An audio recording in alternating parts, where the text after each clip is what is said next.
Muito bom dia, você está no canal Incêndios Verso Reverso, eu sou Alexandre Valverde, eu estou aqui com o Marcelo Câmara e com a Ana Amélia Faria, nossa nova participante, e eu queria passar a bola para o Marcelo, que vai começar aí a ignição da conversa de hoje, Marcelo.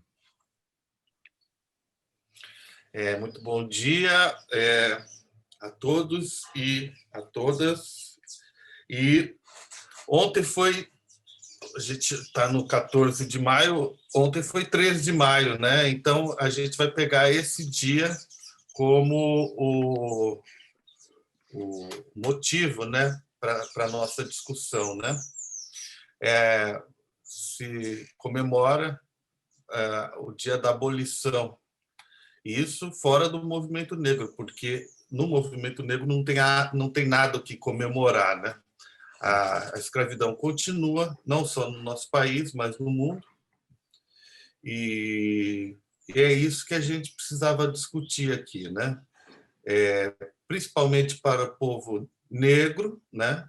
Para os pobres do nosso país, a escravidão continua rolando solta e cada vez mais com a pandemia, principalmente, de uma maneira cruel, ainda mais nos modos diferentes de trabalho e subemprego, né? Por isso, eu acho que a gente pode partir daí para a gente discutir, né? Essa questão da escravidão moderna, né, Ana? Ana, você que está aí em Salvador, que é uma cidade, vamos dizer assim, composta em sua maioria por uma população negra, né, e que tem um pelourinho aí, né, um símbolo, uma coisa muito forte, né, que é um lugar que hoje é turístico, mas que é um símbolo forte da cidade. Fala um pouquinho aí da escravidão, ela perdura até dia de hoje, há o que se comemorar no 13 de maio? Cada vez mais é mais complicado comemorar o quê, né? E comemorar, comer, não tem o que comer. Milhões de pessoas em risco alimentar, e a gente sabe o endereço. Quando se fala em genocídio, já se falava antes em genocídio do povo negro. O que a gente percebe, eu não sou uma mulher negra, não posso falar de um lugar que não é meu, mas ao mesmo tempo nessa solidariedade impossível, o que a gente pensa e pesa é qual foi a escolha que um país enorme como o nosso fez, né? E como a gente padece, se já padecíamos, quanto a gente está padecendo agora por conta dessa má escolha, né? Enfim. Quando o Marcelo comenta dessa questão do subemprego, da escravidão moderna e tal, eu me lembrei de um dado que eu estava estudando para um outro canal que eu participo, que é o Fiel da Balança, que a gente fala sobre a questão do trabalho e tal. E com a pandemia, 29% da população está ou desempregada ou subempregada. Um terço da população do país, assim. O que é essa dimensão? Né? E outra coisa que, quando ele começou a falar de Salvador e tudo mais, que é 99% negra, vamos falar assim, e é impressionante, né? Essa marca dessa cidade, ela é a primeira capital do país. E uma coisa curiosa, na hora que ele falou Salvador, eu pensei nisso, me veio essa coisa de ter sido o centro-umbigo do país e ter sido esquecido, né, esquecida como cidade capital, e ela ainda ela tensiona todas as questões do país, como o Rio de Janeiro tensiona, como São Paulo tensiona, mas tem eu fiquei pensando nisso, assim, o que significa a primeira capital do país ser essa cidade, e ser essa cidade fundamentalmente negra, e ser uma capital esquecida, e o que ela representa nesse jogo, né? Assim, aproveitar que você está em Salvador, assim, não sei que isso desperta, assim, também de ouvir. Não, afetivamente, a minha relação com Salvador é uma relação de reconhecimento de durezas inclusive muito democráticas, que não são só daqui, né? Se a gente for pensar numa outra cidade importante como a do Rio de Janeiro, a gente pensa em Jacarezinho, né? O Brasil ele tem como tônica maltratar um povo. E esse povo maltratado é, ao mesmo tempo, o povo que rege e é soberano para fazer arte, porque se for pensar Salvador, Bahia, o que eu penso é numa dimensão criativa, grandes expoentes de música, inventores de cultura, eles estão nesse espaço axial aí que você está falando, né? Então, a Bahia já me deu régua e compasso, como canta Gilberto Gil. Então, eu acho que, já que a dureza é democrática, e como diria Mano Brown, o Beco do Triste é um lugar que todo mundo vai, e se tem nesse Beco do Triste também uma dimensão política arcaica, de um continuismo escolhido, a gente pode pensar também que a transformação ela sempre fez e sempre é feita pelo povo. Então, é um povo, eu estou aqui há uns 17 anos, eu sempre comento com o Marcelo, é um povo forte que fala até quando não fala. Tem uma expressão aqui que eu tenho um dia de me consultar com gente da linguística para perguntar, é tipo uma frase, você fala assim, você vai não sei aonde? É uma sonoridade muito eloquente. Então, tem uma série de invenções. Esses dias eu estava pensando na dança, né? Salvador é um espaço que tem um corpo muito forte. Vocês falam dessa cor e dentro do corpo tem a cor. E dentro do corpo e da cor tem uma dança. E dentro da dança a gente pode pensar, sei lá, em assoalho pélvico, em uma série de potências que a gente pode falar de qualquer sentido, mas não existe sentido sem um corpo. E a Bahia é um corpo. É isso aí.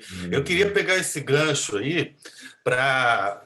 Porra, é sempre lindo falar com a Ana, que ela traz uns insights fantásticos, né? Mas ontem no UOL, uma historiadora trouxe uma reflexão interessante que fala que a abolição da escravatura não é um projeto branco, por assim dizer. Quer dizer, houve a questão da abolição feita pela princesa Isabel, até mesmo um processo abolicionista anterior, né?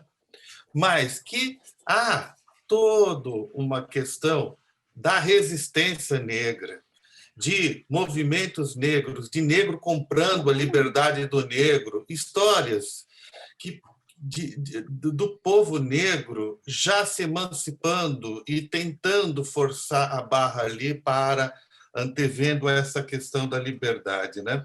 E isso não é contado, né? Não é contado nos meios oficiais, né? E é interessante isso vir à tona, porque parece que sempre é uma questão que a liberdade dos negros é dada pelos brancos, né?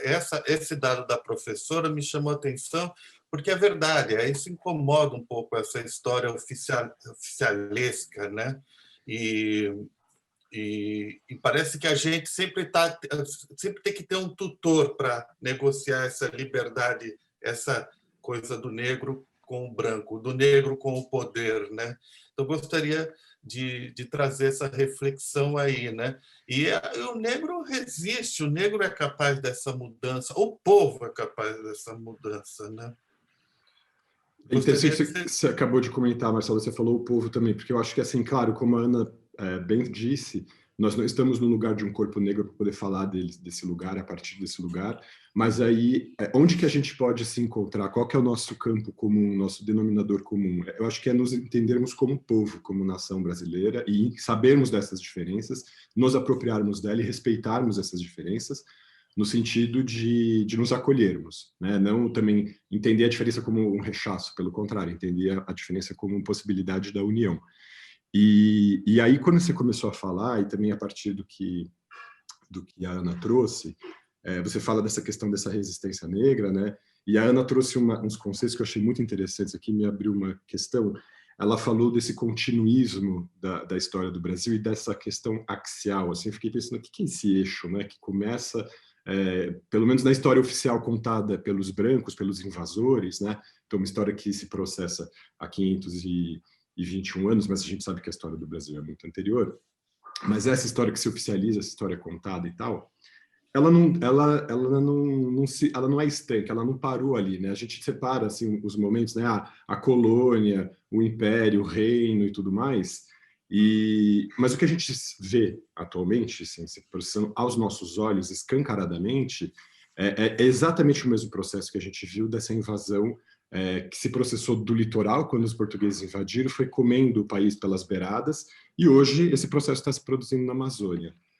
Então, assim, a gente não precisa falar de um neocolonialismo, de um neoliberalismo, porque não tem nada de novo nisso, é repetição do mesmo, e é antiquíssimo, e perdurava, estava mascarado ou velado de algum modo, mas que essa situação do também neoliberalismo que nós estamos vivendo com o nosso governo atual, que também não é um neofascismo, é o fascismo de sempre, só deu as caras, e aí escancaram também por isso essas posições que, no fim das contas, nunca saíram desses estratos. Então, é por isso que não faz sentido pensar que a massa popular que era escravizada saiu dessa posição, mudou um pouco a roupagem, eles ganham um salário que condena essas pessoas a uma miséria que é idêntica à escravidão, porque você não tem liberdade para fazer outra coisa a não ser para ir trabalhar, para se manter vivo, para conseguir se sustentar com esse tão pouco que se recebe e tudo mais. Então, a resistência do povo, nesse sentido, é uma sobrevivência, no fim das contas. E acho que a Ana traz esse esforço absolutamente humano e necessário de ficar se reinventando e inventando a própria cultura, como sobreviver nessa terra arrasada que é o que se entrega para a gente. E quando a gente vê imagens da Amazônia devastada, do Pantanal devastado, é só a primeira fotografia desse lugar que a gente está hoje, que a gente fica vivendo e tentando se reconstruir em cima desse cemitério que eles entregam para a gente. E aí a gente fala a palavra cemitério, que cemitérios a gente está vendo hoje diante de nós, né? A floresta arrasada, a economia destruída, a população morrendo, os cemitérios reais e concretos da Covid, e a gente vai ter que lidar com essa situação. E, de novo, vai ser o povo de tentar se reconstruir nessa dinâmica. Até quando a gente vai manter esse projeto de colonização, esse projeto branco, esse projeto de invasão e pilhagem vigente? Quando que a gente vai reconhecer que nós somos povo e que a gente tem que fazer um levante? Eu acho que é essa a pergunta, assim, quando a nossa revolta vai virar ignição para a gente desencadear um processo de revolução? Eu não consigo pensar em outra coisa, assim. Eu fico com vontade de fazer essa pergunta quase toda semana, quase todos os dias para as pessoas, porque eu falo, a gente vai ficar assistindo isso sabendo que história é essa? E que nós somos povo e trabalhadoras, trabalhadores, por conta também de ser um palavrão, né? Marcelo fala da história do Brasil contada por quem, e a ideia de trabalho é uma ideia muito dissociada mesmo da prática. E eu acho que em nome também dessa outra ficção se faz nesse apagamento uma falsa distância. O povo é o outro, o trabalhador é o outro. Então, por conta de um privilégio que existe, eu não duvido que a gente tenha privilégio, tanto que a gente está aqui, inclusive confusos, que disseram que não somos todos e não estamos todos na mesma geografia, também meio impossível, mas, de qualquer forma, a gente tem um acesso a essa tecnologia. Agora, que todos nós trabalhamos aqui, isso é também uma condição elementar, e isso se borra por uma ficção também de um bem viver, enfim. E eu tenho também um ressentimento, que é essa ideia, quando o Marcelo fala de história, para começar, não é progresso, e brasileiro não é europeu. Então, quando as pessoas falam como se elas tomassem café ou estivessem falando muito do lado, quando falam, não, porque nós, na Idade Média, eu falo, que nós? Que Idade Média? Não existe nós na Idade Média. Não, Então, nós estamos assim, na nossa Idade Média, vamos lembrar disso, que a gente está vivendo atualmente aqui no então, país. Né? Exato, mas tem uma loucura nisso, né? Enfim, mas chegou Paulo, bem-vindo, eu também estou bem-vinda. Paulo pegou a conversa, chegou um pouquinho depois, pegou o bote aqui da nossa conversa? Peguei mais ou menos. Mas eu quero dar umas boas-vindas aqui a esse nosso amigo aqui. Há muito tempo nas águas da Guanabara, o dragão do mar reapareceu na figura de um bravo feiticeiro, a quem a história não esqueceu. Conhecido como navegante negro, tinha dignidade de um mestre-sala, que ao acenar pelo mar, na alegria das regatas, foi soldado no porto pelas mocinhas francesas, jovens polacas e por batalhões de mulatas. Dobras cascadas. Bom, é isso aí. O nosso mestre-sala dos mares. Quantos mestres-sala nós tivemos, né? Nas nossas Forças Armadas, navegando por esses 7 mares aí, e que foram os primeiros a chegar, entraram pelo inverso, né? Entraram pelos navios negreiros. E, por acaso, está se comemorando também alguns centos anos de Haiti, né? O Haiti, que foi Santo Domingo, ela é colônia francesa, e teve um grande herói, um outro herói, Toussaint Louverture, que foi finalmente, depois de todas as vitórias que ele teve, era um escravo, servidor, chegou a ser general, depois foi político e libertou negros, comprou negros, botou o seu povo também para trabalhar, ganhou muito dinheiro. Quer dizer, tudo isso tem uma diversidade e uma dinâmica que não é diferente do nosso querido Brasil. Né? E entre os finalmente, quando Napoleão isolou numa prisão para que ninguém pudesse vê-lo e para que morresse de frio, e depois, logo em seguida, alguns séculos depois, fomos ter o nosso querido embaixador no Haiti, que tentou o máximo a liberar esse país, esse povo tão sofrido. E onde é que nós chegamos? Onde é que nós chegamos? Quer dizer, essas revoluções que permanecem, que vêm, e como acabou de falar o Alexandre, cadê a ação? Onde é que está a rua? Onde essas coisas? Porque a história está aí, está escrita, a história não é oficial nunca. Continuamos a acrescentar isso, como, por exemplo, essa declaração aqui. Eu ouço as vozes e eu vejo as cores, eu sinto os passos de outro Brasil, que vem aí mais tropical, mais fraternal, mais brasileiro.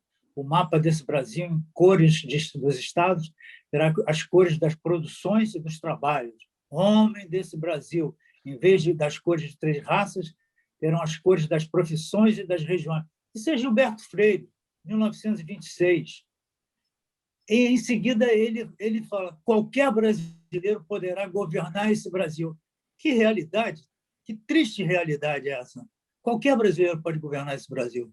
Lenhador, pescador, vaqueiro, marinheiro, funileiro, carpinteiro, contanto que seja digno do governo do Brasil, que tenha olhos para ver o Brasil. Eu acho que eu paro por aqui. Mas o Gilberto Freire tivemos um metalúrgico aí, mas Exato, também não durou muito tempo, né? Os caras derrubaram do coqueiro, né? O projeto de país. A questão da escravidão, ela está aí. Olha só a raiva que essa elite tem. Essa elite é escravocrata. Está comprovado isso. Ela admitiu até, por um tempo, que um projeto de país andasse, né, por um tempo, andasse por aí, contanto que esse projeto de país também atendesse aos interesses dela. Isso, olha, o PT, quando esteve no poder aqui, fazendo uma breve aspas aqui, ele foi subserviente à elite. Isso é uma crítica que a gente tem que fazer, né? Então, a geração de emprego que teve nesse período aqui foi uma geração de emprego de baixa qualidade. E essa é uma crítica também. Atendente de marketing. Então, teve um pleno emprego. Teve, mas um emprego de baixa qualidade. Essa é uma crítica que deve ser feita. E também... Será, Marcelo? Será que foi só isso? Saiu do mapa da fome. Universidades, eu fiz mestrado e doutorado e pós-doutorado em universidade pública. Conheço muitas pessoas que não teriam condição nenhuma de estudar se não fossem alguns programas e projetos, inúmeras secretarias. E eu também penso assim, se tem uma parte que quer um continuismo de uma reprodução de um tipo de produção, na mesma seara que isso acontece em processos transformadores. Quando o Paulo fala dos olhos, aonde se vê, e quando antes você fala da história, ontem, anteontem, todo dia está tendo no Rio manifestação. Aonde estão os olhos da gente? Em Salvador está tendo manifestação, nas universidades públicas, manifestações reclamando um justo dinheiro. Então, eu acho que também o olho da gente, que se por um lado reflete uma espécie de antitética a uma compreensão de status quo, por um outro lado, está pululando de ações. Agora, depende o pensamento mais ou menos sentado que a gente tem para ver o que está acontecendo. Porque tem muita coisa acontecendo e desde sempre aconteceu. Agora depende de quem conta a história e quem se posiciona num determinado parâmetro para ver a história acontecer, né? Mas você não deixou eu molhar o beiço. Você já atacou O que eu estou falando é que é o seguinte. Já atacou na jugular. Eu ia concluir meu raciocínio. Veja, eu não estou fazendo aqui uma crítica, porque, pelo contrário, eu acho que foi um breve hiato que a gente teve democrático nesse país, o governo do PT, que foi possível fazer em 15 anos o que não foi feito na história. É incrível. Tudo isso que você falou é verdade, e até mesmo a geração de emprego. Ainda que como eu estou considerando, de baixa, não digo de baixa qualidade, foi um grande avanço, entendeu? O que eu quero dizer é que foi o que foi permitido pela elite fazer. É isso que eu estou te falando. Eles não deixaram avançar além da linha vermelha. Essa é a crítica que eu faço. Porque é isso que eles falam, você não pode avançar além da linha vermelha. Tanto que onde que houve resistência nos governos do PT? Olha só, a questão das cotas para negros. Por que gerou tanta polêmica as cotas para negros? Quando você fala da questão racial, principalmente, cara, os caras ficaram ofendidíssimos, né? Quando você fala da fome zero, da Bolsa Família, quando você fala de dar comida, quando você fala de distribuir renda, os caras ficam ofendidos, eles falam que é assistencialismo. Então, as coisas mais básicas... Agora, quando você fala Bolsa Banqueiro, não tem problema nenhum, né? Então, eu acho que esses governos mais populares conseguiram avançar até onde foi permitido. Quer dizer, não deixaram avançar além da linha vermelha, entendeu? E não é porque não quiseram fazer uma coisa mais bem feita, é que não deixaram fazer. É isso que eu estou te falando. Porque aonde conseguiram avançar muito bem e muito bem mesmo. Uma pena que tudo isso já não existe mais. Conseguiram cancelar tudo isso, entendeu? Acho que não tem esse Agora, controle o que eu digo... total. Vocês acham que tem esse controle total? Não sei se tem. Da elite? Da elite? Não.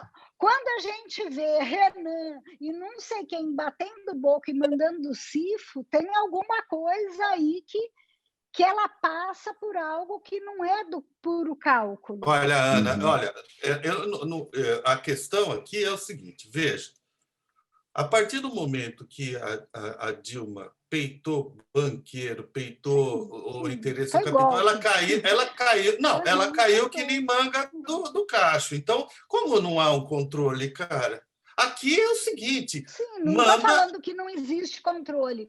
Eu estou dizendo que eu não sei e duvido um pouco que o controle seja inequívoco, absoluto, porque a gente vê que os agentes transformadores estão aí sempre, foi isso que eu falei anteriormente.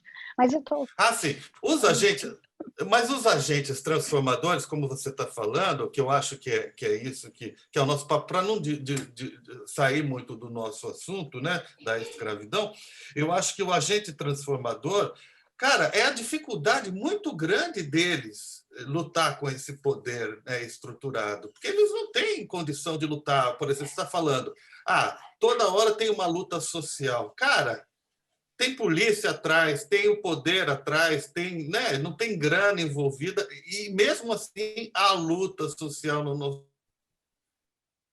país. E, infelizmente, cada vez mais difícil fazer essa luta, né, no dia a dia. Eu acho que inclusive... Oi. Pois não. Por favor, Marcelo, por favor, só termina que eu fiquei com uma ideia aqui depois do que a Ana falou e que você falou, mas, por favor, conclui seu pensamento, eu já falo, meu.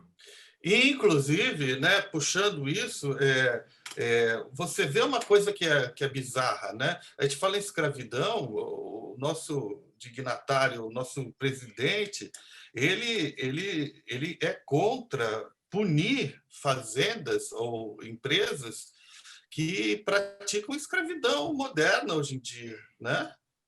Outro dia ele foi contra isso daí. E a escravidão hoje, o Sakamoto publicou ontem na Folha. O Brasil, como no mundo, tem uma lista de trabalho escravo que é vergonhosa, entendeu? Então, de branco, a maioria negros, mas de brancos, isso é uma vergonha, entendeu? E a gente está aí, enfrentando essa barra aí. Eu ia comentar, tem a ver com o que você falou, tem a ver com o que a Ana falou, Marcelo, sobre essa questão do trabalho. Eu tenho me visto às voltas também com isso no meu trabalho como psiquiatra, de repensar o que é isso, dar a dimensão do trabalho para outras práticas que a gente faz, que a gente não chama de trabalho e tal. Mas só retomando o que vocês começaram a falar sobre essa questão do que aconteceu no governo PT e por que foi um projeto abortado, vou falar uma coisa que já é dita muito, assim, mas acho que é uma imagem que é muito interessante, porque ela deixa isso bem claro.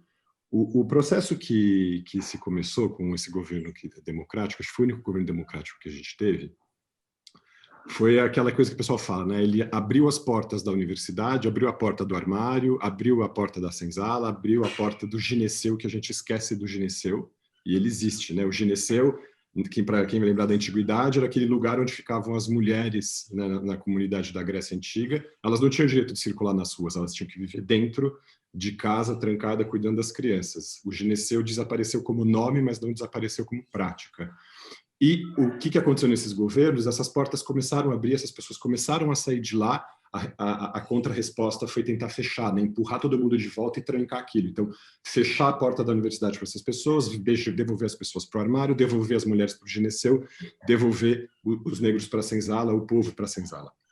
Vamos falar assim. Então, e é isso que a gente está vivendo hoje. E ainda com o agravante de ter uma doença no cenário que está precipitando essa reação mais rapidamente ainda.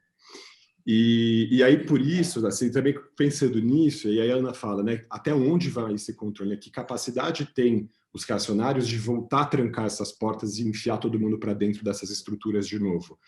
Eu acho que é aí que está o que a gente está fazendo, e essa provocação que estava assim, cadê essa ignição, cadê esse incêndio, cadê esse fogo que vai pegar dessas pessoas que não vão deixar isso acontecer? Eu acho que isso está se produzindo. Só que teve de ser refreado como um processo, e a gente tem que se organizar, e a gente está se organizando, a gente vê essas coisas acontecendo. Claro que ainda não inflamou no nível de um incêndio, justamente para virar uma convulsão e aí a libertação acontecer de vez, né? Mas quando a gente fala de escravidão, para a gente também não ficar com a vista embaçada, vamos dizer assim, para achar que a gente está falando só dessa escravidão que, entre muitas aspas, a princesa Isabel fez a abolição, essa historinha oficial e tudo mais, eu queria aumentar um pouco esse conceito e aí pensar na palavra subjugo, né? Subjugar alguém, oprimir alguém, se colocar numa posição assimétrica e impor a essa pessoa que está subjugada uma ordem, um valor, um território específico e uma função, né? E aí, de novo, a mulher é subjugada, o negro é subjugado, o pobre é subjugado, as populações marginais, LGBTQIA+, todos esses, são todos, né, os marginais desse núcleo branco colonialista, liberal e tudo mais. Somos todos nesse sentido. Índios também subjugados. Sim, é isso. Quando eu falo povo negro, eu estou falando do povo indígena também, né? Todos os que não são brancos, né? Aquele que você olha e fala, você não sou eu, né? E rechaça, assim, né? Do núcleo branco, eu estou querendo dizer, mas é exatamente isso, Paulo. A nossa escravidão, ela é multifacetada, a gente tem que enxergar isso. Eu acho que também, quando eu vi muito ontem nas redes sociais, muitas lideranças negras, homens e mulheres políticos negros, a minha deputada estadual de São Paulo é a Érica Malunguinho, e ela estava colocando ontem justamente isso, assim, que não é uma data para se comemorar, que a abolição não terminou, e convidando a gente para repensar essa questão do que é a escravidão, e aí eu fiquei às voltas com essa questão, assim, né, do que é essa escravidão no sentido mais largo. Também eu não estou querendo relativizar aqui a escravidão do povo negro, querendo diminuir ou querer acrescentar os brancos no meio da história. Não é nesse sentido que eu estou falando isso. É no sentido de também as pessoas que acham que não estão implicadas com isso, que essa é a minha preocupação.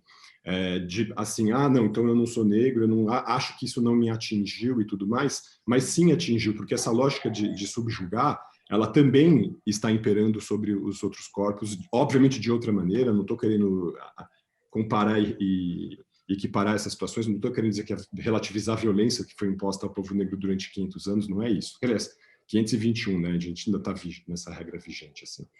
Mas é justamente tentando entender, aí eu volto para essa expressão do denominador comum, para entender onde é que a gente se reúne, ao invés de achar que as nossas pautas são distintas. Então, eu também ouço muitas pessoas, essa questão da pauta identitária, os gays estão discutindo uma questão ali, as mulheres lá, as feministas não sei onde, achando que essas coisas são dissociadas. Elas não são dissociadas, porque o que reúne essas aparentes diferenças, na verdade, é o fato de que é a partir delas que nós somos subjugados e oprimidos. Então, é ali que a gente se reconhece como povo, é ali que a gente se reconhece como escravo, nesse sentido, que tá sendo encabrestado, adestrado, para funcionar de um certo jeito, cumprir uma função e não perturbar a ordem que quer se estabelecer a partir desse nó branco que impõe que, então, a gente tem que transar de tal jeito, a gente tem que trabalhar com esse salário e nessas condições, a gente tem que se comportar sendo uma mulher assim, assada, recatada do lar e tralalá. Quer dizer, toda essa dinâmica que ela não precisa, e ela não deve ser obedecida, né?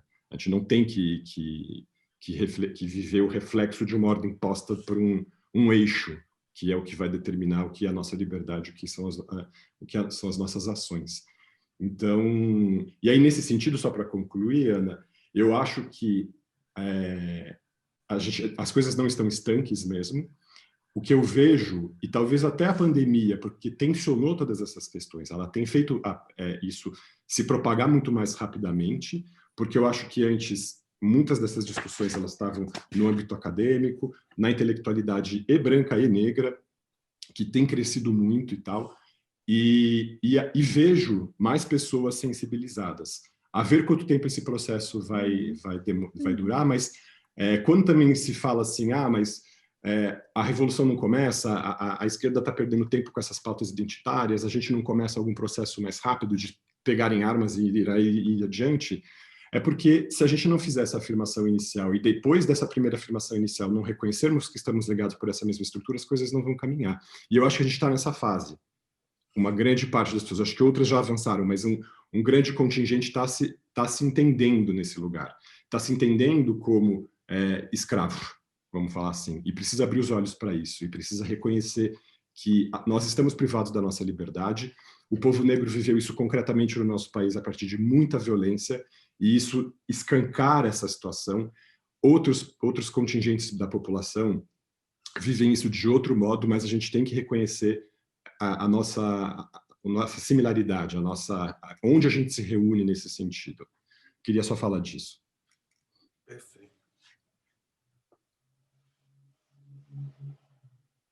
Perfeito. Perfeito.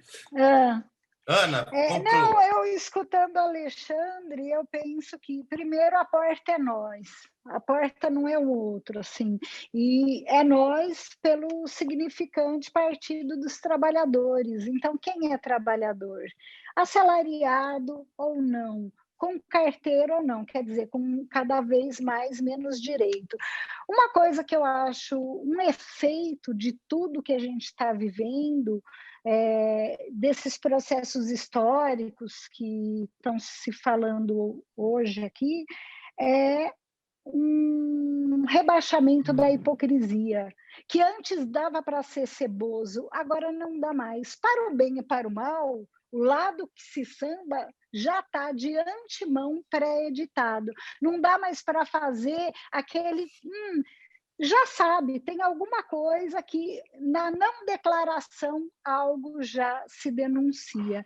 E eu acho que quando Alexandre fala dessas agendas, elas são necessárias ser pautadas para criar, sim, essa territorialidade de uma vizinhança suficiente para somos iguais nas nossas diferenças, e aí valem todos. Não vale tudo, mas valem todos. E para todos valerem, tem de ter esses segmentos aí que se pautam em agendas e narrativas mais específicas.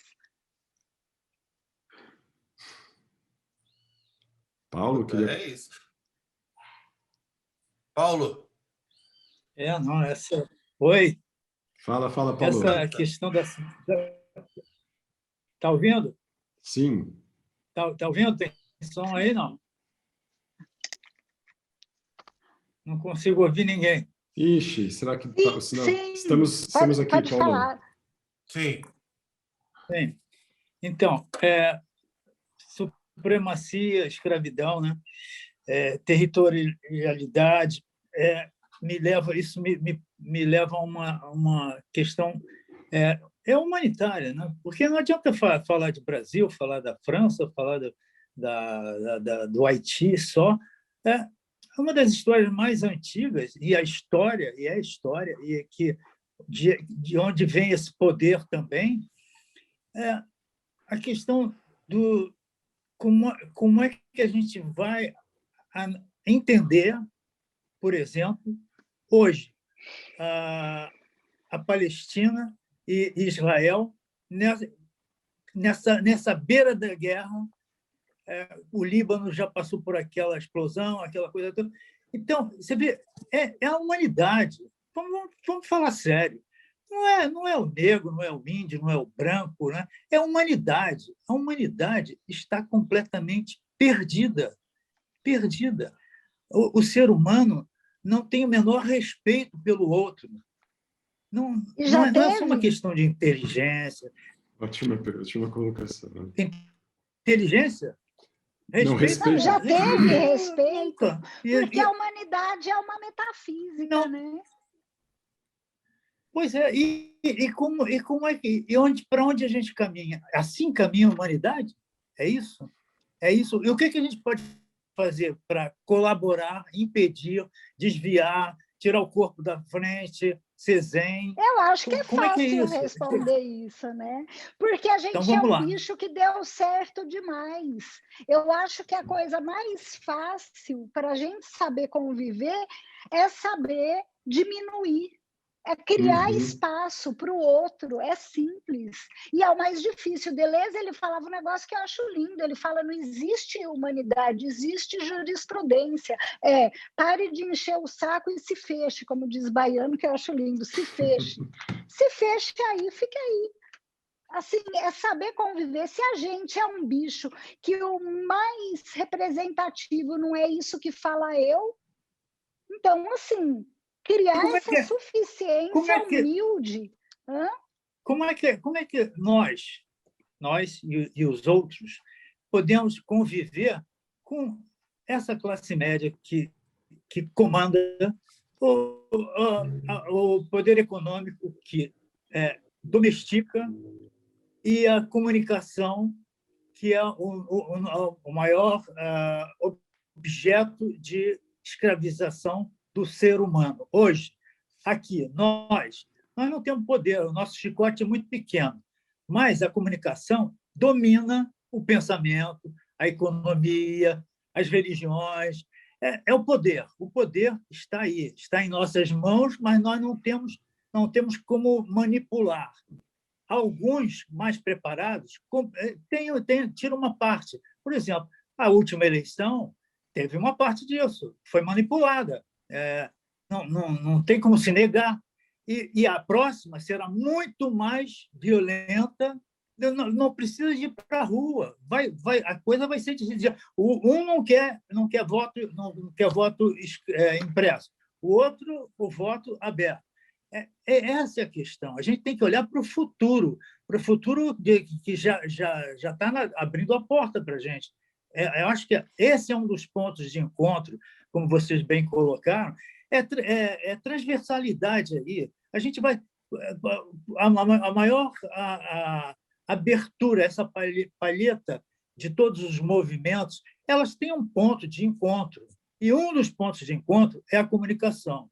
É aí que a gente pode se encontrar mais rápido e pode agir. Já tivemos exemplos de várias revoluções que, no dia seguinte, foram para o chão de novo, Egito, Argélia, tudo. Isso aí é o caminho mais viável. Eu acho que é um ponto de encontro que a gente tem que continuar insistindo, é esse. Através da comunicação, vai ser mais eficiente. Fala, Ana.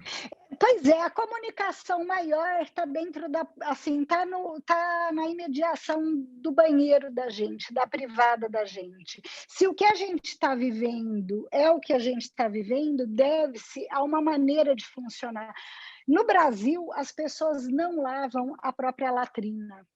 Então, a desigualdade em relação a uma dimensão trabalhista começa nesse intestino, no dentro de casa, que suporta, aceita, convive e se beneficia da pobreza e mantém a pobreza.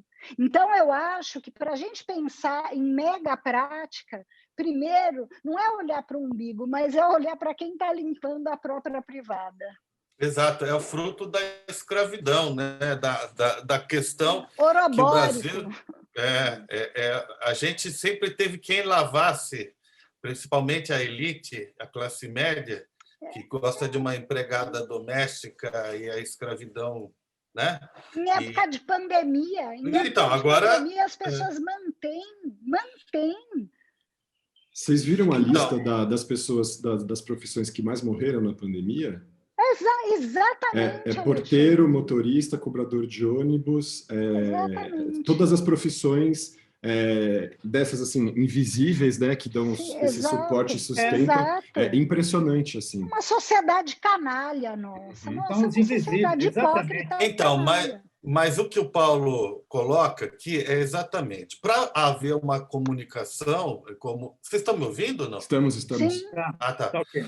Para haver uma comunicação, ontem eu estava falando com uma moça aqui do Movimento Negro, uma entrevista, e eu falei, olha, como é que faz para romper esse ódio, né? O ódio político, o ódio contra o vizinho, o ódio contra a mulher, o ódio contra o casal, o ódio... E ela, como militante, falou que um dos exercícios que ela faz é o lugar de fala, né?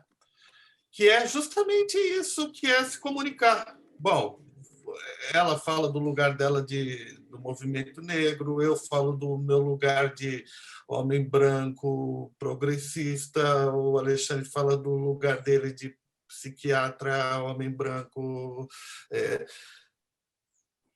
E assim a gente vai, vamos dizendo, chegando em diversas realidades e comunicando isso. Tá? Só que é o seguinte, o Paulo coloca uma questão. E quando não é possível essa comunicação? Quando não é possível essa comunicação, como é que você vai comunicar com o Bolsonaro? Como é que você vai comunicar com um cara que não quer ser comunicado? Como é que ele, um miliciano, um cara que está tentando contra a tua vida, como é que você comunica com um israelense? Um palestino vai tentar comunicar com um israelense que tem ódio de você e que não é possível essa comunicação. Esse é o desafio, muitas vezes, onde não há uma intermediação possível, né?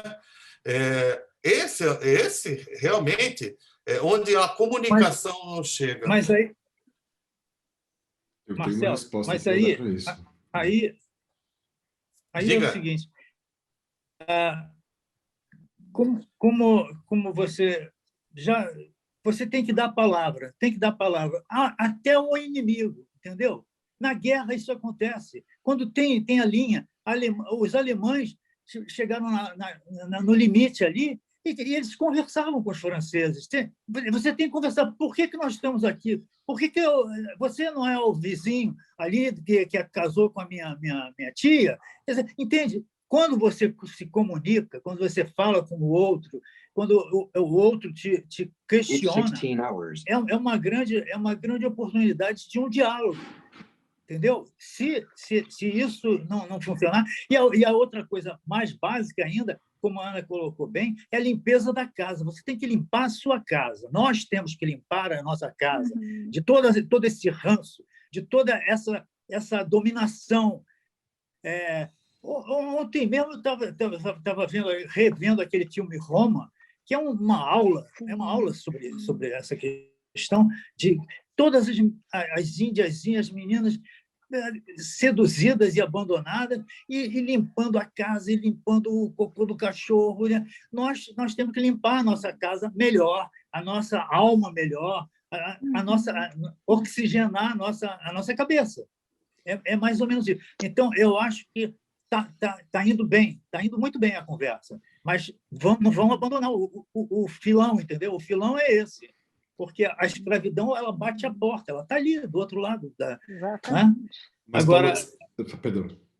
Por favor. Eu achei que você... Não, achei que você fosse terminar. Só, por favor. Vai, Alexandre. Não, o que eu ia falar, Paulo, em relação a isso, é interessante que você trouxe a questão da guerra e ia ser a minha resposta para a pergunta do Marcelo, justamente. Como que a gente faz isso? Eu falei assim, bom, a minha resposta ia ser assim, não é à toa que em todas as religiões politeístas você tem um deus da guerra. Tem uma hora que é ele que se impõe. Não estou dizendo aqui que a guerra precisa necessariamente pegar em espada e revólver, sei lá o que seja, e sair para o campo. Embora, no limite, é isso que acaba se produzindo.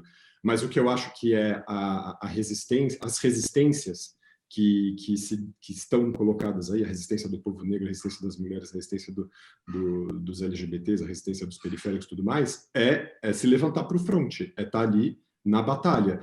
E quando você fala dessa questão de limpar a casa, a pergunta que me vem é, vamos pensar no fronte de batalha que está acontecendo hoje no país absolutamente visível, que é o garimpo na Amazônia, a devastação da Amazônia.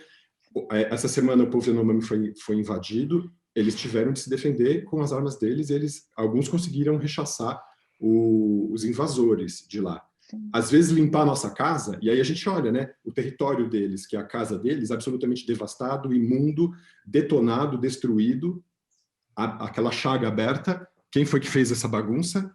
Foram os invasores brancos. Qual que é a resposta para essas pessoas? Tem uma hora que o âmbito do diálogo ele já não está dado, porque as pessoas invadiram, as pessoas romperam a fronteira. As pessoas, como a Ana Amélia comentou, não se fecha, amigo. O cara falou assim, quer saber? Eu vou aqui rasgar, eu vou aqui violar, eu vou aqui abrir, eu vou aqui machucar. Que é a lógica do estupro, que é a lógica da devastação, que é a lógica da escravidão. É a mesma lógica, é a mesma coisa. É o mesmo processo declinado em verbos diferentes. E chega uma hora que a única resposta... moderna, né? Exatamente, mas a única resposta possível para isso é a recusa. E às vezes a recusa é peremptória. E, por vezes, a recusa também violenta. Porque aí aquela história, não confunda a reação do oprimido com a ação do opressor. E se o oprimido teve que se levantar e reagir na violência, e os Yanomamis fizeram isso, alguns porque outros foram mortos, e conseguiram rechaçar aquilo, teve que chegar nesse lugar. E a gente pensa, o que é isso? Até onde vai o diálogo e até onde a gente entende que a violência aconteceu do outro lado e a gente tem que reagir com firmeza e veemência. Porque senão a gente se deixa violentar, a gente se deixa devastar, a gente se deixa invadir, a gente se deixa machucar. E essa mensagem, ela de novo, para as mulheres que são abusadas dentro da própria casa, que são escravas dos próprios maridos, que são escravas dos próprios filhos, às vezes, porque aí eles vão entrando nessa lógica de dominação e acham que mãe e mulher tem que fazer tudo, e dos gays que tem que ser subserviente para conseguir um emprego e fingir que não são quem são, e as lésbicas que tem que fazer a mesma coisa, e as trans que tem que fazer a mesma coisa, e os negros que tem que ser comportadinhos e tudo mais, para poder entrar na regra, para ficar nessa lógica de um diálogo que não foi a gente que colocou as regras, foram os brancos que disseram, a gente, vamos dialogar nesses termos, e quando eu quiser ser violento, aceitem, porque é para o bem do país. É isso que a gente vive, e tem uma hora que a gente tem que recusar isso, e talvez com a mesma medida, para falar assim, a minha dignidade é igual à sua, não é menor do que a sua. Eu vou ter que impor isso para você também, você tem que aprender isso. Resumo, tem uma frase que resume essa frase assim, machista brasileira, você sente o poder do que é uma frase. Se o estupro é inevitável, relaxa. Essa frase aberrante, exatamente. O que a gente pode esperar dentro de um pensamento, né, desse? Os homens do Brasil pensam assim? Claro que não são todos, evidentemente. Mas está lá dentro. Deveria ser, se o estupro está acontecendo, enfia a unha nos olhos do cara, né? Tipo, cega essa pessoa. O primeiro século da invasão... o primeiro século de invasão nas Américas, de 90% a 95% da população nativa foi exterminada.